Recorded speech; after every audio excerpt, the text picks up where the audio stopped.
Je fais du développement personnel, mais je t'ai menti. Lorsque je me suis lancée dans le développement personnel, je n'aurais jamais cru détester à ce point tout ce qui se disait. Cette promotion de la positivité, l'adage selon lequel un jour on sera complètement arrivé quelque part, ou je ne sais pas, mais à un endroit safe où on n'aura plus besoin d'apprendre, plus besoin d'expérimenter.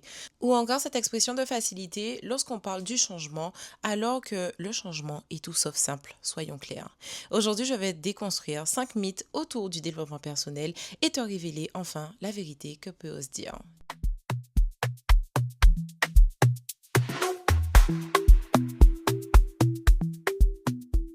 Hello femme, j'espère que cet épisode te trouve en forme, les oreilles bien fixées, parce qu'aujourd'hui on va déconstruire ensemble 5 mythes que le développement personnel t'a vendus comme des vérités. Si tu es en voiture et que tu m'écoutes en allant au travail, reste bien concentré. Et si tu es dans ton lit avec ton chocolat chaud, c'est encore mieux. Alors let's go. Imagine que tu viens de tomber sur une vidéo motivante ou peut-être que tu as déjà lu des centaines et des centaines de livres qui t'ont retourné le cerveau, suivi des dizaines de comptes qui te donnaient envie de tout changer. Et à un moment, quelqu'un t'a dit, ok, visualise, ferme les yeux, vois ta vie idéale, ressens-la comme si elle était déjà là. Alors, tu as exécuté, tu as fait, sérieusement et avec conviction en plus. Les semaines passent, mais rien ne bouge vraiment. Et là, à ce moment précis, tu te demandes ce qui cloche. Ce n'est pas réellement l'exécution que tu as mis derrière la visualisation le problème.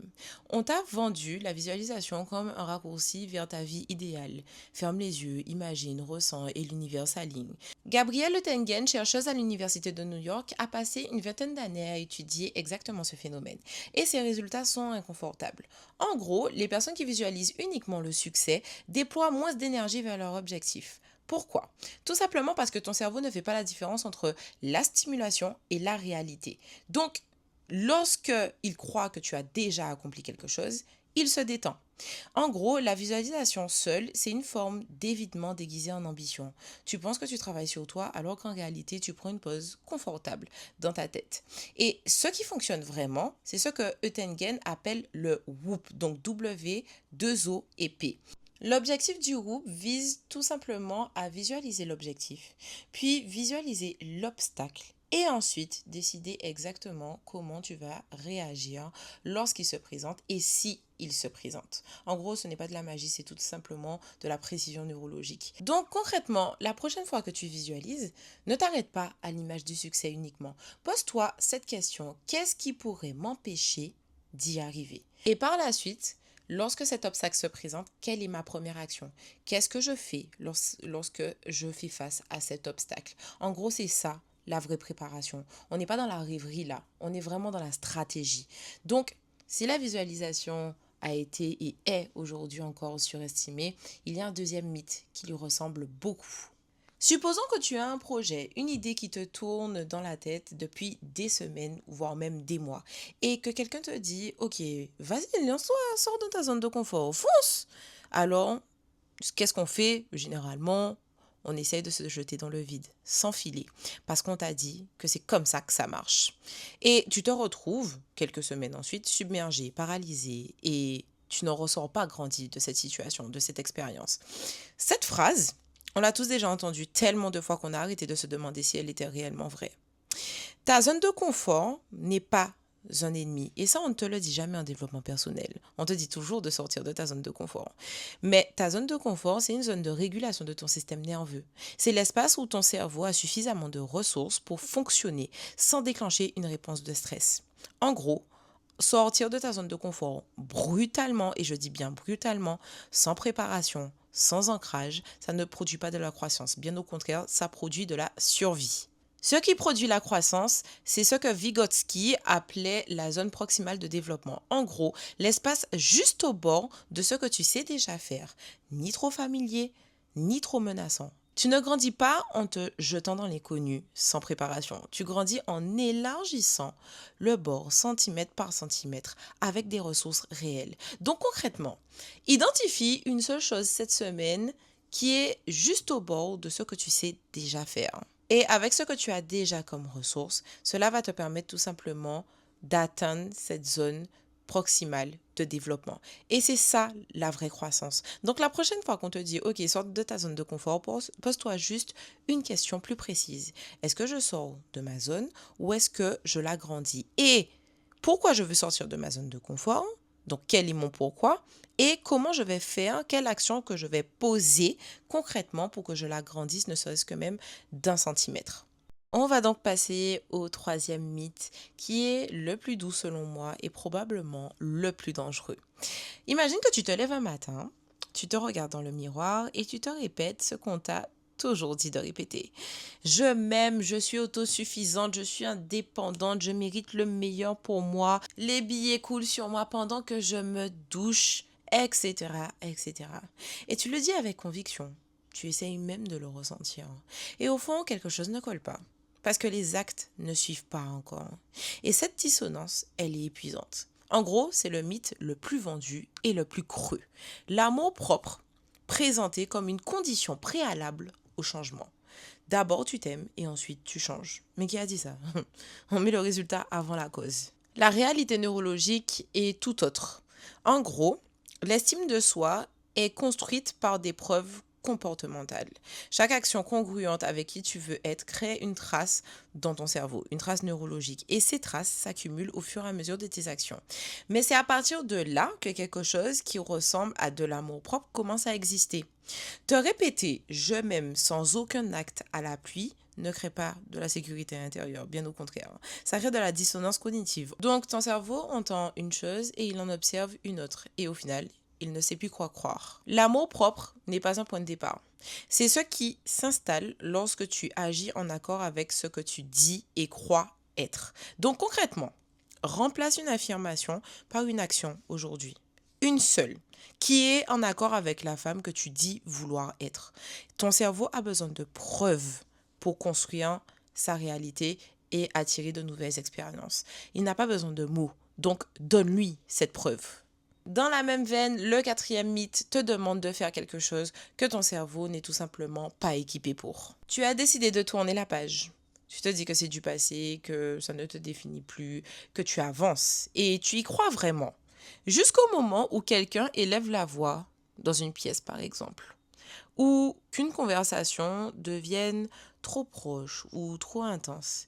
Et à ce moment précis, ton corps réagit avant même que tu aies eu le temps de penser.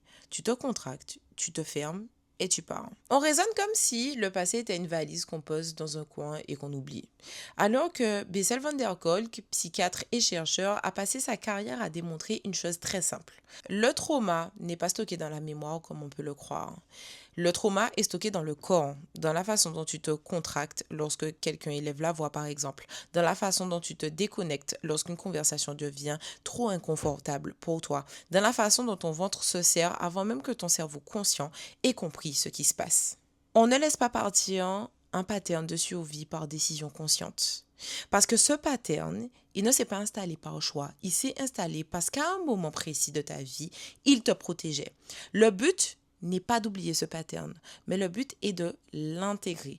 Comprendre pourquoi tu as construit ce que tu as construit et choisir à partir de maintenant ce que tu veux en faire et garder.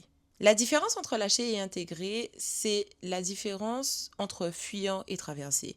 Donc concrètement, la prochaine fois que ton corps réagit avant ta tête, ne te juge pas. Pose-toi juste cette question. Qu'est-ce que cette réaction a protégé en moi à un moment? Parce que cette question est très cruciale puisqu'elle marque le début de l'intégration. Elle marque le début d'une certaine compréhension plus profonde, d'une certaine transcendance. Et je vous en ai déjà parlé dans mes épisodes de podcast. Je vous rappelle la notion d'antifragilité, autrement dit utiliser le choc comme propulsion. Et enfin, on arrive au dernier mythe. Celui-ci a l'air bien intentionné, mais il produit quelque chose que personne ne nomme vraiment.